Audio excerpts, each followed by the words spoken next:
right, I am Yori Folari. Well, a happy new month, shall we say, because this is the first in the month of March. And let's kick off with, a momentous event that everybody's been, talking about. We're thinking about it. We're talking about the 2027 elections. INEC, following the repeal of the Electoral Act of 2022 and replacement of it effectively with the Electoral Act of 2026, now they've adjusted the timetable for the elections. I'm sure by now, because most Nigerians, two things Nigerians are very, very interested in. If it's not soccer, which I think, then it's going to be politics, the news. So I'm sure most people would have realized that the presidential and National Assembly elections are now scheduled for the 16th of January, 2027, not February anymore. Governorship and State House of Assembly elections, 6th of February, early February, 2027. Party primaries and the party primaries, as well as conducting and resolution of disputes arising therefrom, will commence on the 23rd of April 2026 and end by May 2026, the last day of May. Presidential and National Assembly campaigns commence from the 19th of May, 19th of August, to be engaging in political campaigns and advertising before then is not allowed. Governorship and State House of Assembly elections commence on the 9th of September 2026. And campaigns by law should all end on the 24 hours before any election day on that particular cycle or topic. So that's the lie of the ground. And to talk with us about this is Mr. Okoye Obona. He's a lawyer and political affairs analyst. He joins us from our Abuja studio. Good morning to you, sir. Good morning. It's a pleasure. Thank you very much for coming on. Okay, so now we have everything that we need, and we are ready for the election. It's been brought forward a bit, hasn't it? Does this, do you think, affect anything materially? Just shavings here and there, it would seem. It's not a dramatic or a drastic readjustment, is it? Or how do you see it?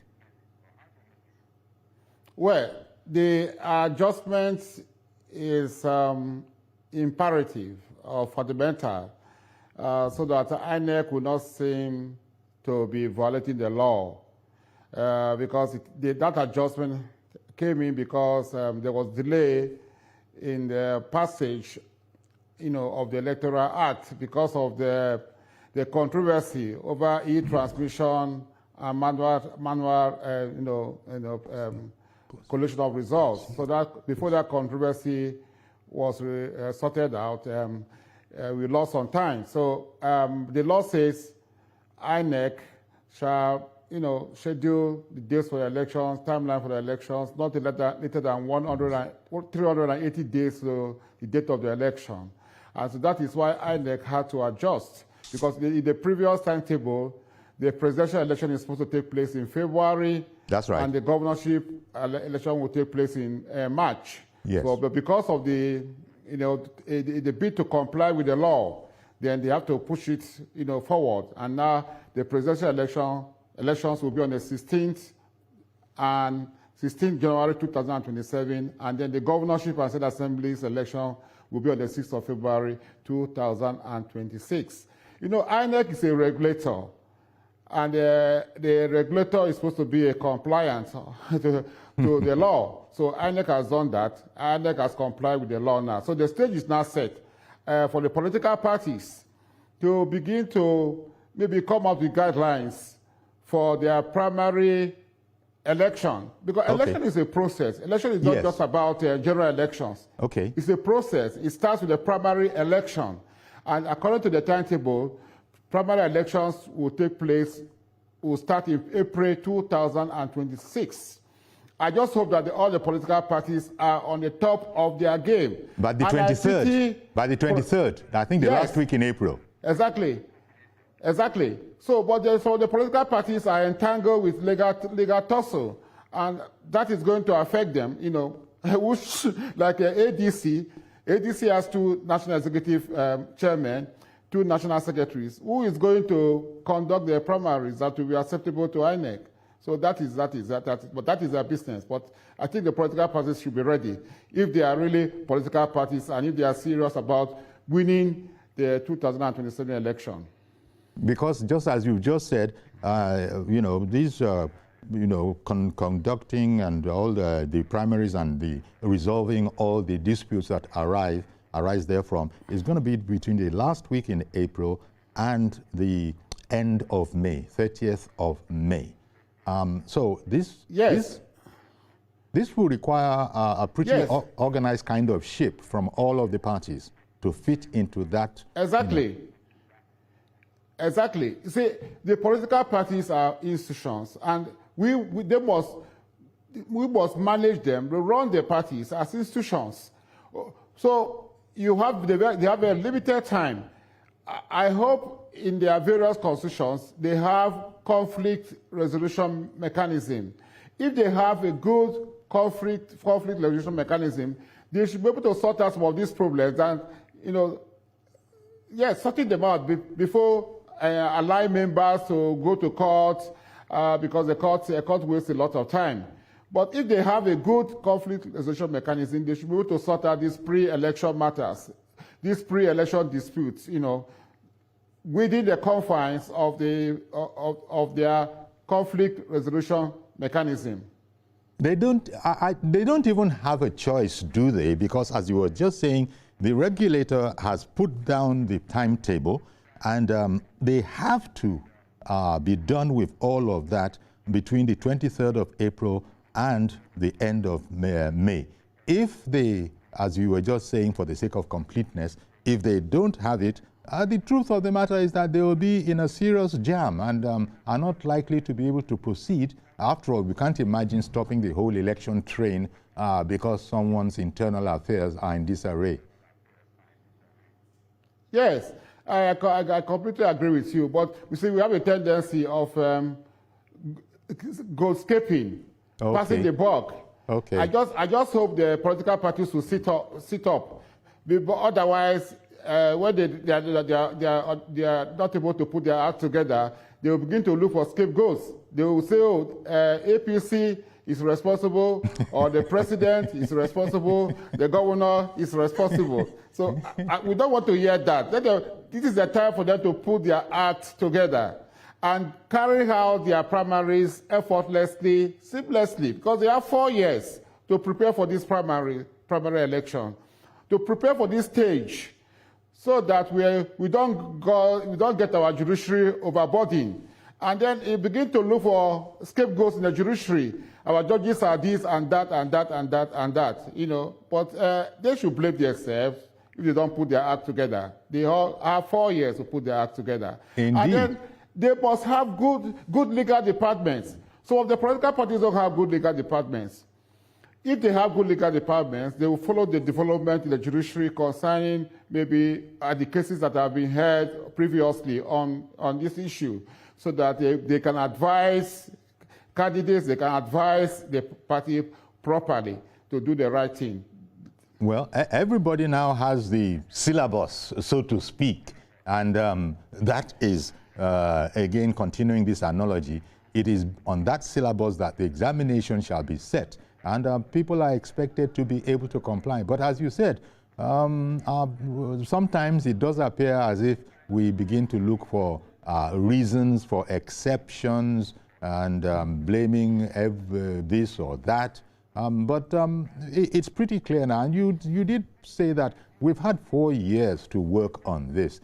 From what we're hearing, you analysts are telling us that there are varying levels of completion in terms of being ready for the elections. Not all parties are at a similar level.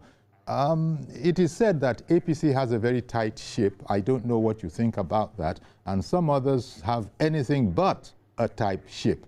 What would be your commentary on this area? Yes. You know, the Nigerian elite has a strong aversion for obeying the law, for obeying the rules, for being disciplined. Which is and that is the issue. Which is we are very unfortunate. disorderly. Yes, as some of us don't want to obey the law. If we obey the law, obey the guidelines of political parties, obey the constitution of political parties. I mean, you should do these things effortlessly and, in a very,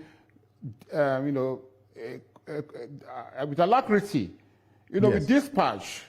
Yes. So if any political party that is not ready, we should know that that political party is not ready, and that political party cannot be allowed to form government, because if you cannot organize a party of, say, 5 million people, 2 million people, 1 million people, 500,000 people, how can you now run a mosaic complexity like Nigeria with 36 states, with 109 senatorial districts, 774 local government areas, 8,000 electoral wards? So if you cannot run your party, then you cannot run the country, you cannot run the state, you cannot run the National Assembly, you cannot run the government. And you see that government is a regulator, government must always be on its toes, So we should have political parties that are ready legally, technologically, even manually, yes, so that they can do a primary election that will be transparent and will have competent, knowledgeable, and good people to go to the National Assembly, become governors, go to the State Assembly, and go to, every other facet of government.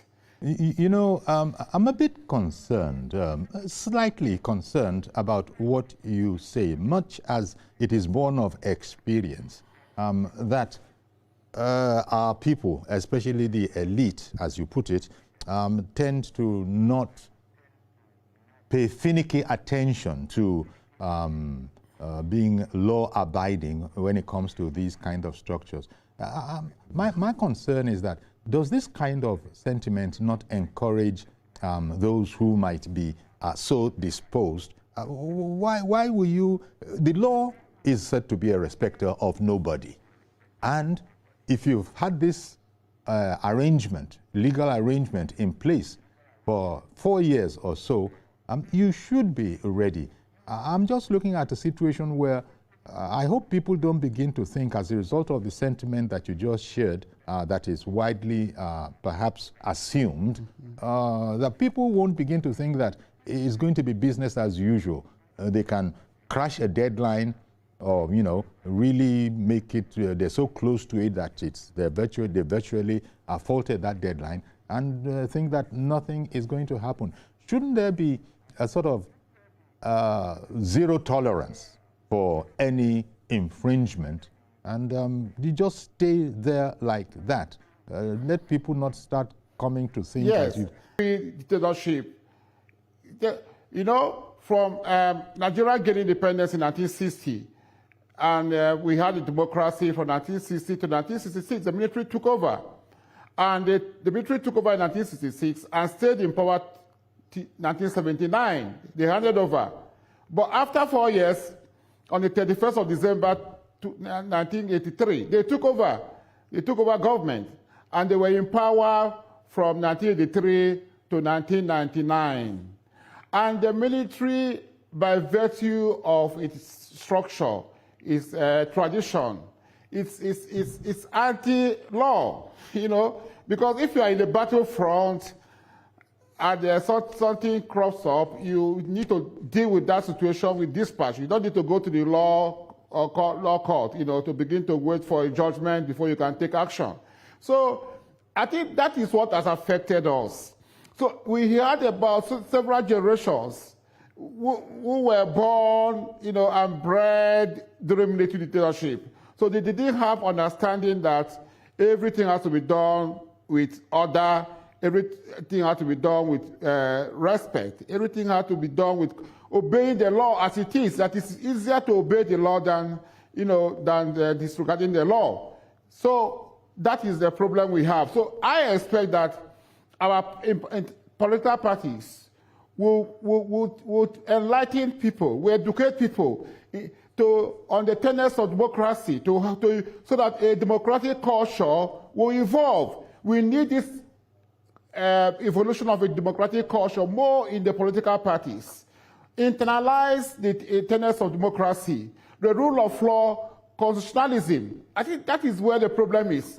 I hope that our political parties will elect party executives who are enlightened, who are knowledgeable, who are disciplined, who are orderly. Because if you have this kind of people manning our executives of political parties, you will not have a situation of chaos, of cutting corners, or not doing something against the rules, the regulations, the guidelines, and the constitution of political parties.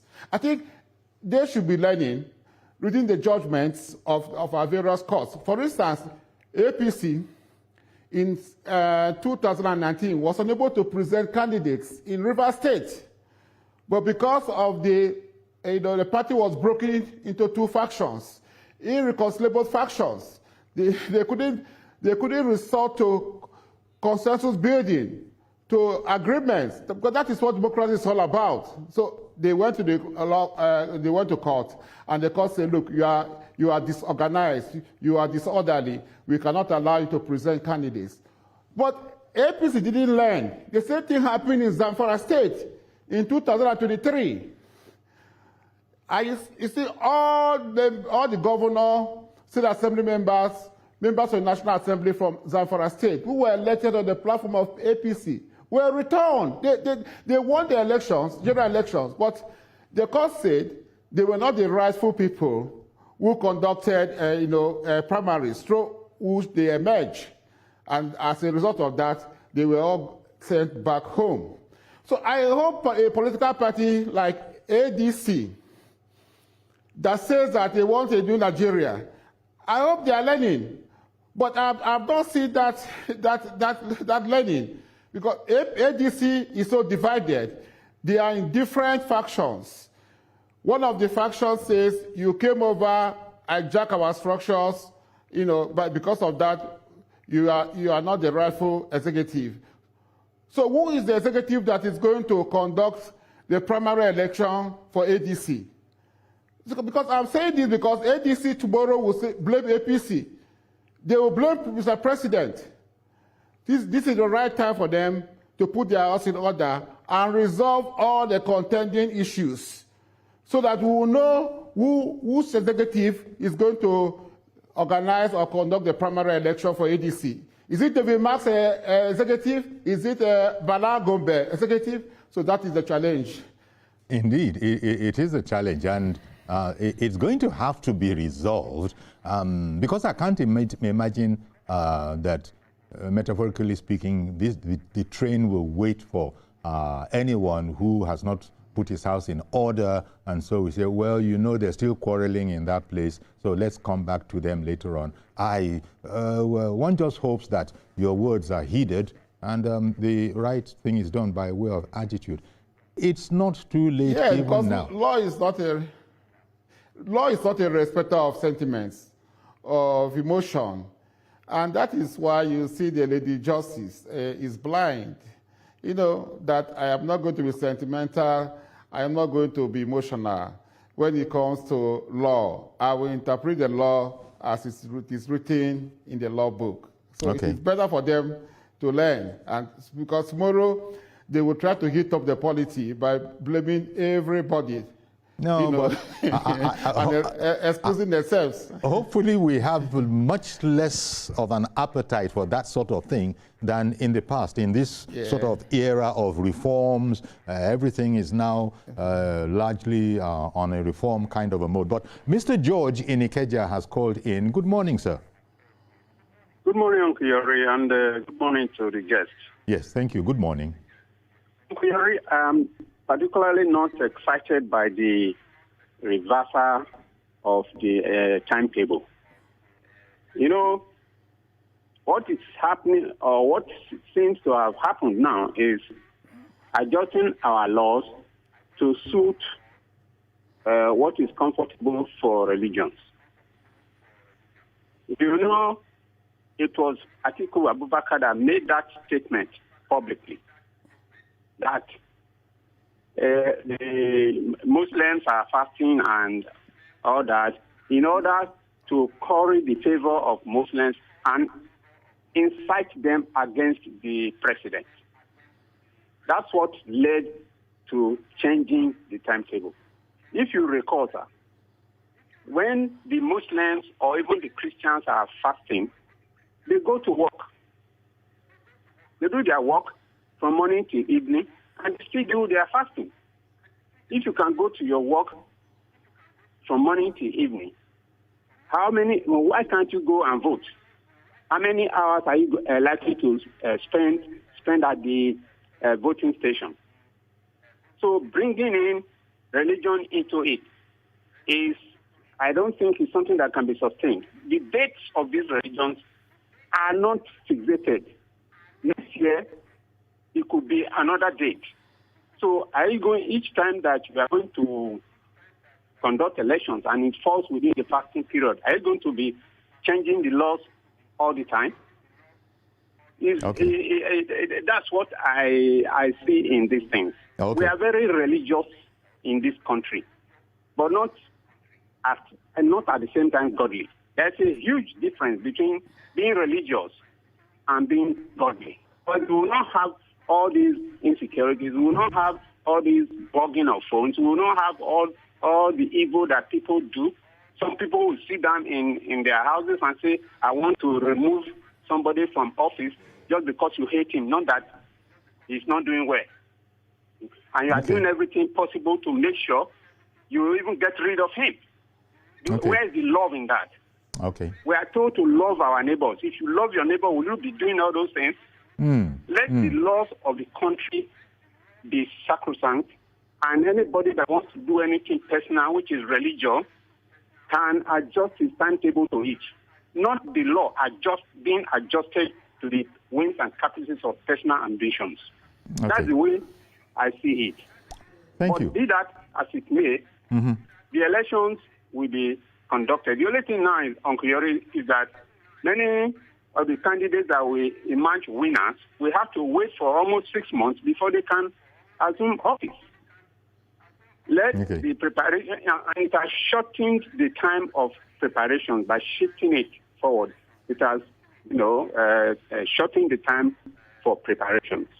Those who were not prepared, even if you give them something, who are very used to complaining. They were complaining about transmission mode. They didn't see that there are other clauses in the amendment that they should talk about, like this direct or indirect primaries. And they don't have the structure. That's why they are now complaining, because they are saying that they don't have the time and they don't have the facility to conduct direct primaries before the election. That is what hatred can do. It blinds you to reason. And I hope people are learning from this. Thank you. Thank you very much, Mr. George. Well, Mr. Okoye-Ogbonna-Obla, I was going to bring up this religious aspect, if one can call it that, how religion has interfered with the timetable, causing its adjustment. Well, you've just heard one perspective. What do you think as an analyst? Well, I agree with him. Because maybe due to lack of consciousness, we pander too much to ethnic sentiments, religious sentiments, to appeal to the base. And when it comes to religion and ethnicity, people are very emotional. They don't reason. They are not logical, So it has to do with humanity.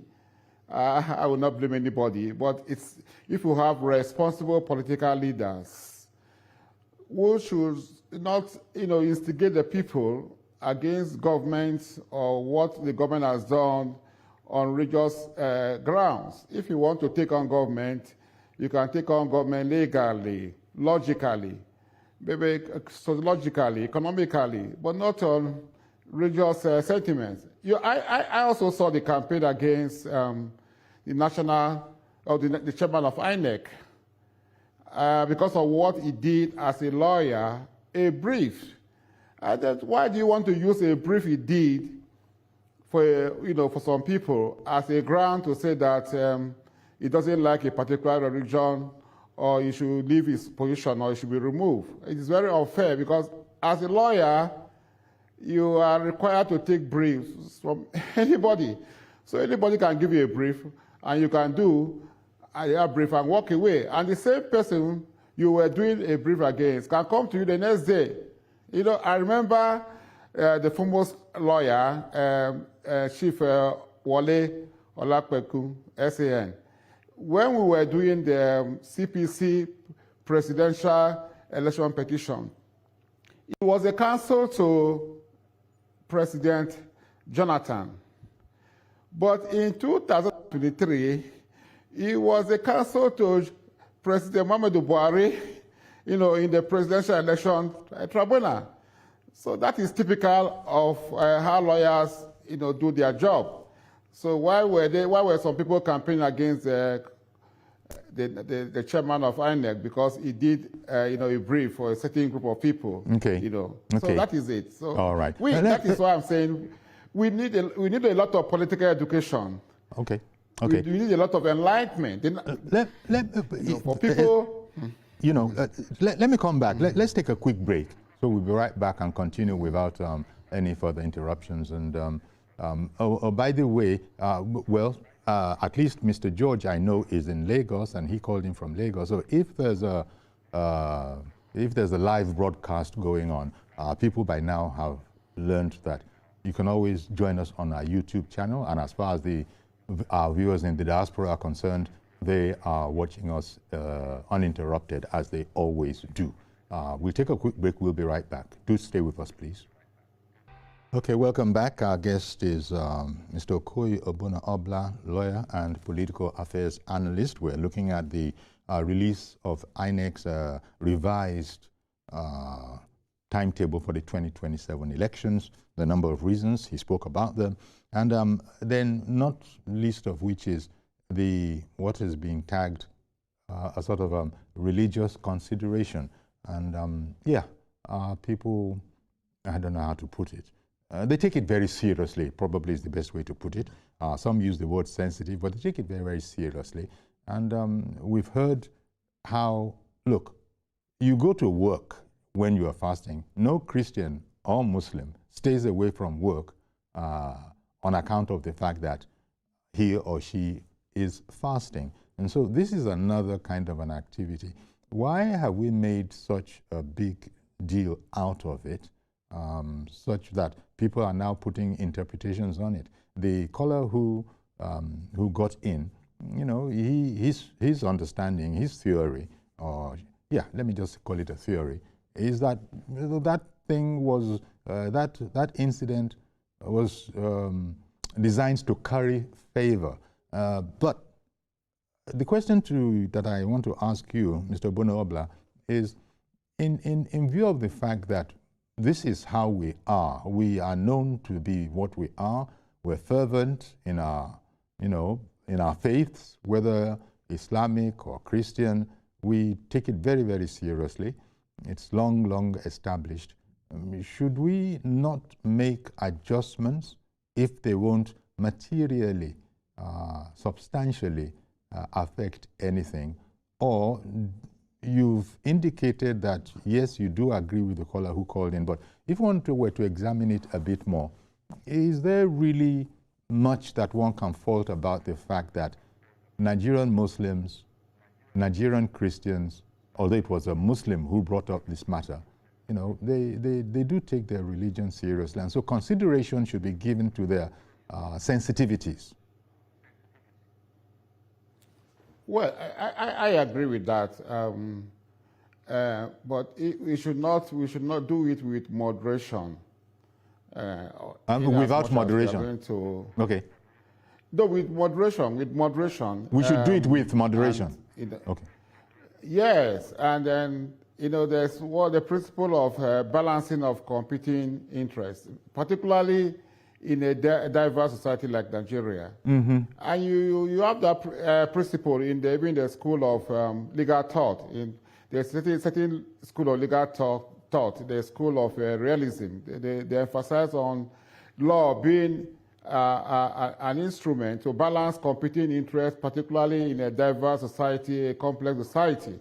So we should also introduce that principle in general life. We should always try to be moderate, when we advocate on things that will divide us, on things that will divide the population, okay? In as much as we are religious, we have faith, but we should also not use that to disrupt society. And that is why I was saying that all of it boils down to discipline, even on the part of the political leaders. Political leaders should not advocate for things that are impossible to do or take advantage of things that are impossible to do just because they want to appeal to the sentiments of the masses, or they want to rock the boat, or they want to portray the government in bad light. Okay, opposition is good, but it has to be constructive.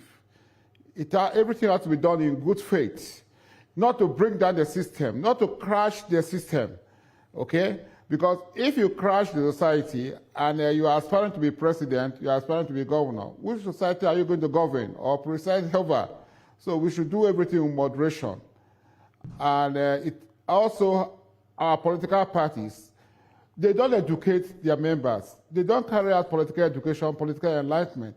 They should be able to educate, pass this message, to even people that are giving tickets. We should not give tickets to extremists. We should give tickets to good people, liberal-minded people, who are conscious of the fact always that we are in a pluralistic society. So we have to be accommodating, we have to be understanding, we have to tolerate one another to enable us to live well. God did not make a mistake to make different people, yellow people, black people, brown people, tall, short, different countries. Okay? So God didn't make a mistake. So we shouldn't question God by always trying to use these differences to divide us. We are all children of God. So we should tolerate one another, accommodate one another, respect one another.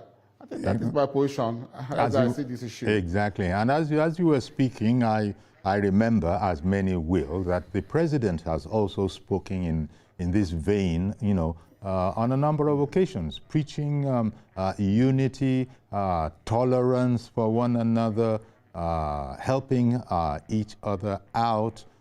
They've even, until we came to the past that we're talking about now, it was even seen as something of a positive that both the Islamic and the Christian faiths, actually coincided in the time of their fast. That was seen as some sort of a sign that, well, we're talking about politics now, but you know what we mean. God is with us, that it has been arranged in this way, divinely arranged. I sort of understand and sympathize with the school of thought or those who have the idea that we didn't need to go that way of adjust the whole timetable because of certain sensibilities. But it also needs to be said that that's just that's the way to put it. Society has decided that, look, it's okay. Let's take this out. Let's take this particular, gnat out of the ointment, if that is what it might become. So I guess it's a matter of we give a little, and see how we can go from there. But I certainly do understand the point of view that came from the viewer, who said that he would have wished that we had continued, staying with the analogy that you don't close early because you are fasting as a Christian or as a Muslim, or stop work. So why such an important aspect that it wasn't anybody's doing? It just the coincidence Some are even saying it was divine, and it has been used in speeches by the president, among others, to say that this is really pointing towards all the things you were speaking about just before, you ended, that we just need to find a way to live together in harmony, not seek to, instigate, or perhaps even provoke some people into action. But okay, be that as it is, it's been adjusted, and here we are. I don't know when next in the cycle of things we'll have a situation like this. And so I hope that at least we have a lot of time to think about those kind of things and know if that's still the way we want to go, if it were to ever occur again. But we've talked about the primaries. Well, it has been adjusted. It has been adjusted. It has been. Yeah, but you see, some people are still, trying to hit the polity by saying that the electoral, we talk the polity because say that the Electoral Act should be withdrawn, should be amended. How can you just, amend an Electoral Act that came into force just 2 weeks ago for no reason that you don't agree with a particular provision in the Electoral Act? Why not allow this law to be tested in the next election? Yes, and then we will see, we will learn from the mistakes or imperfection of that law, and then the National Assembly will look into that law again after the general election. But to be arguing that primaries, direct primaries are not good, or there is no electronic transmission of results, and so forth and so on. I mean, that is, I would call that balderdash, and I think it also borders on intolerance, and that is, over eating the polity and then trying to, throw water into Gary. Because we throw water into Gary, the Gary will get spoiled. But I suppose so why not? Yeah. Let's depend on. Why not why not allow INEC to test this law? INEC is managed by human beings, and there is no human being that is perfect. Every all of us are prone to making mistakes because we are humanity. So let's test the law. In the next election, INEC will do it best. But I think election itself is not an easy task. If we can see, I always like to draw example from making comparative, analysis with countries that have practiced democracy for hundreds of years, like the United States of America, 250 years of the practice of democracy. And you see that their democracy is not perfect. Their electoral system is not perfect. You can imagine 3 weeks ago, President Trump was saying that if the Republicans do not win the mid-congressional election that will come up in November 2026, he is going to nationalize the conduct of congressional elections. Presently, those elections are conducted by the states and county councils. That's our local governments. We call local governments, in the United States. So it's not a federal responsibility. But Mr. Trump is saying that if he doesn't win, if his political party doesn't win, he's going to federalize or nationalize the conduct of congressional elections. So if that can happen in the U.S., a country that has tasted democracy for 250 years, with strong institutions like the Supreme Court of the United States of America, the Congress, even a very conscious civil society that is very aware, then much more a country that has practiced democracy for just 25 years. We are nascent. We are infant, like an infant, or embryonic. So our democracy will get mature. Let our leaders, our politicians be patient, and do the right thing, rather than trying to pull down the system because the system is not working in the way they want to. The way they want it. They want the desire. Yes. That it can never happen. Things can never work the way you want them. So you manage. You go a little to the left, you go a little to the right. Yes, and then try. That reminds me of someone. I'm sure that what you just said, a little to the left and a little to the right, reminds us of the same person. But the other dates that are affected, take the 19th of August 2026, this year, which is the time that INEC says, okay, campaigns can start openly. It depends on how you look at it, but with these campaigns, Nigerians have a way of weaving whatever the issue is into whatever it is that they're doing, even when you've put a time, because I now remember what you said, that the elite delight in seeing how far they can test the strictures of the law. Now, you will not, by law, you can't begin to campaign before the 19th of August. But it depends on how you lawyers, for instance, define what is campaigning. People come on air, they're wearing one badge or the other, or one cap or the other. Do those sort of qualify to be called subtle campaigning, for instance, or should one be very strict about it and have no paraphernalia, no matter how obtuse it is? It should be recognized for what it is. It's like in advertising. You know what is an advert and you know what is not an advert, if it were commercial.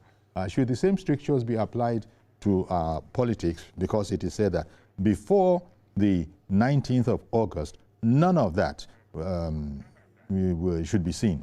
That is for presidential and National Assembly elections. Well, the difference is, I don't think there's anything wrong with advertising a product for people to know that product. At a time, to market that product. But within a certain window. Yes. Yes. The division or the distinction between a political party advertising its programs or members of that political party advertising themselves and then electioneering campaign, there's a very thin line. Okay. But my understanding is that by electioneering campaign, it means you can go to Ilori and invite people to go to the stadium and watch you campaign or talk, or sell your party, sell your political party. Exactly. Then you go to Kano and then you go on TV because presently I don't think DVC will allow anybody to come here on DVC and begin to sell or market APC or ADC or Labour Party or NNPP. So that is my understanding. But the line between these two is very thin, okay? Because politicians, being what they are, they always want to take advantage of every particular situation. For instance, if you want to declare that I want to be governor of Ogun State, and you go to Abeokuta in the stadium and invite your friends or your well-wishers or your supporters to come and listen to your declaration. You can also use the opportunity to shout slogans favorable to APC or ADC or Labour Party or whichever party you belong to. Is that a campaign? Well, this is the question. This indeed is the question. And this is where lawyers really begin to enjoy themselves, because it depends. They will plead their own position. I think the INEC should do that job. INEC should define what is meant by a political advertisement or a political campaign on an electioneering campaign. So INEC should come up with the guidelines and say, look, this is You're right. Let me bring on. Let me bring on Mazi Okorafor, who has called in from Arochukwu. Good morning, Mazi. Good morning, sir. Good morning, again. Now, the timetable where it's timely is also welcome.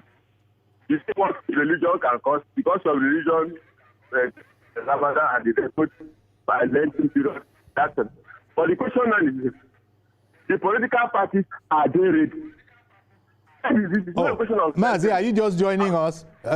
You went with us from the beginning because we covered this very ground earlier. Okay. Well, you know, they are showing their week on the screen now. That's what we are seeing now. Oh, okay. Yeah. I thought you knew to go and join us on our YouTube channel. But please, okay, continue then. Go ahead, sir. Go ahead. Okay. What the INEC would have done, that is the only thing. Because right now, the political parties, they should do the needful, whatever they need. They should go back to the basics and solve their problems. Because all of them, they have other 190 days to make sure they do. Because if they don't put their house in order, okay. I wonder what will happen. Because it's not good when you come and present a candidate for election, the INEC will come that is not qualified. And bringing back the election, all this issue of court case, it will not help. Because political parties are the main actors. The politicians are the main actors. Do the needful now or never. Indeed. Thank you very much, Mazi, for keeping it short and sweet.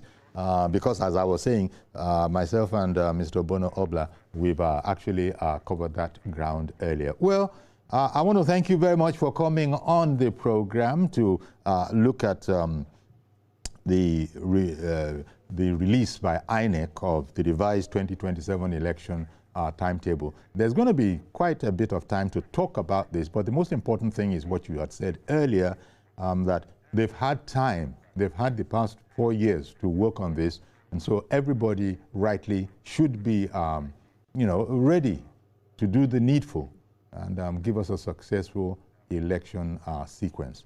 Thank you very much, Mr. Koyo Bono Obla, lawyer and political affairs analyst, for coming on our program to share your perspectives.